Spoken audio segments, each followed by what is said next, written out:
ইনশাআল্লাহ। আর সংস্কারের মাধ্যমে সমাজের আবর্জনা দূর করতে চাই। এই আবর্জনা রাস্তার ময়লা, ড্রেইনের ময়লা, ছড়ার ময়লা থেকে শুরু করে মানুষের মনের আবর্জনা আমরা দূর করতে চাই। মানসিক সংশোধনের জন্য আমাদের অভিযান। আজকে এই পরিচ্ছন্নতা অভিযানে আমার অংশগ্রহণ করার মানে হচ্ছে আমার প্রিয় এলাকাবাসীকে, দেশবাসীকে বার্তা দেওয়া যে আমরা একটা পরিচ্ছন্ন সমাজ গড়ব, যে সমাজে আমাদের পরিবেশও সুন্দর থাকবে, আমাদের মনটাও সুন্দর থাকবে। পরিবেশ যখন সুন্দর থাকে তখন তার ইতিবাচক প্রভাব মানুষের মনোজগতের উপরে পড়ে।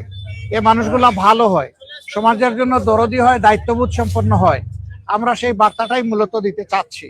আমাদের ছোট্ট একটা দেশ, আমরা সবাই যদি আন্তরিক হই তাহলে নিজ নিজ আঙ্গিনা আমরা পরিষ্কার রাখলেই দেশ পরিষ্কার হয়ে যাবে।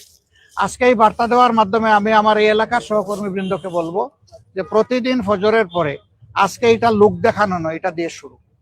প্রতিদিন ফজরের পরে আমাদের প্রত্যেক ইউনিট মিনিমাম আধা ঘন্টা সময় এই পরিচ্ছন্নতার কাজ করবে।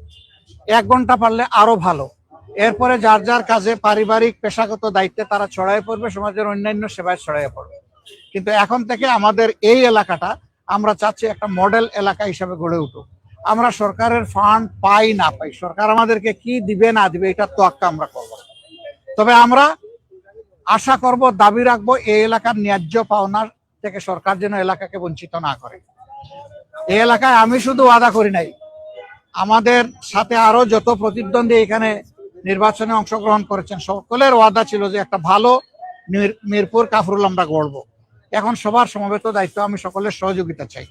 আমার সাথে আরো যারা প্রতিদ্বন্দ্বিতা করেছেন আমি তাদেরকে আন্তরিক অভিনন্দন জানাই। প্রতিযোগিতা করাটাই একটা বিজয়।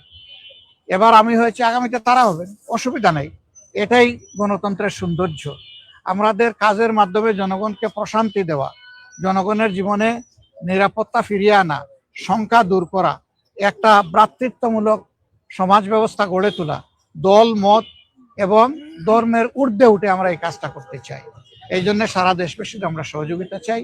আমি শুধু মিরপুর না, আমার যত সহকর্মী সারা দেশে ছড়িয়ে আছেন তাদের কাছেও আমার একই বার্তা। এবং আমি এই দায়িত্ব আজকে শেষ করছি না, এটা আমার শুরু। আমি ঢাকায় থাকলে প্রতিদিন এখানে আসব, প্রতিদিন রাস্তা ঝাড়ু দেবো ইনশাআল্লাহ। আর ঢাকার বাইরে থাকলে যেখানে যাব ওখানে আমার সহকর্মীদের নিয়ে আমি কাজ করব। একটা প্রশ্ন ছিল যে নতুন যে মন্ত্রিসভা হয়েছে গতকালকে যারা শপথ দিলেন, এই বিষয়ে আনুষ্ঠানিকভাবে আপনি কি বলবেন? আমি আমার বক্তব্য দিয়েছি, আপনারা মিডিয়া থেকে আমার টাইমলাইন থেকে নেবেন। একটা বিস্তারিত বক্তব্য আমি দিয়েছি, এর বাইরে এখানে ছোট কথায় আমি কিছু বলতে চাই। বলেছিলেন যে শক্তিশালী একটা বিরোধী দল হবেন সংসদে এবং রাজপথে, কিন্তু আমরা গত কয়েকদিনের যদি তথ্য বিশ্লেষণ করি, আপনারা অভিযোগ দিয়েছেন নির্বাচন ইঞ্জিনিয়ারিং এর, এরপর নির্বাচন পরবর্তী সহিংসতার অনেক ঘটনা আছে। সবশেষ গতকাল সংস্কার পরিষদের শপথ নেয়নি বিএনপি। তো সার্বিক যে বিষয়গুলো, সেখানে আপনাদের শক্ত কোনো অবস্থান? আমরা কালকেই পরিষ্কার করেছি, আপনারা ছিলেন সেখানে? ছিলেন। আমরা পরিষ্কার করেছি যে এই সংস্কার পরিষদের সদস্য হিসাবে শপথ না নেওয়া জুলাইকে অপমান করার শামিল আমরা মনে করি। এই জুলাইর কারণেই তো এই নির্বাচন হলো। এই নির্বাচন হওয়ার কারণে তারেক রহমান সাহেব হয়েছেন প্রধানমন্ত্রী, আমি হয়েছি বিরোধী দলীয় নেতা। এই জুলাই না আসলে কি আমরা এটা হতে পারতাম? এই খেদমতের, এই সেবার সুযোগ পেতাম? তাহলে জুলাইকে আমাদের অবশ্যই স্বীকৃতি দিতে হবে, সম্মান করতে হবে। এবং জুলাইয়ের আকাঙ্ক্ষার ভিত্তিতে যে সমস্ত সংস্কার প্রস্তাব সামনে এসেছে এই সবগুলা বাস্তবায়ন করা হবে, এই সংসদের পবিত্র দায়িত্ব।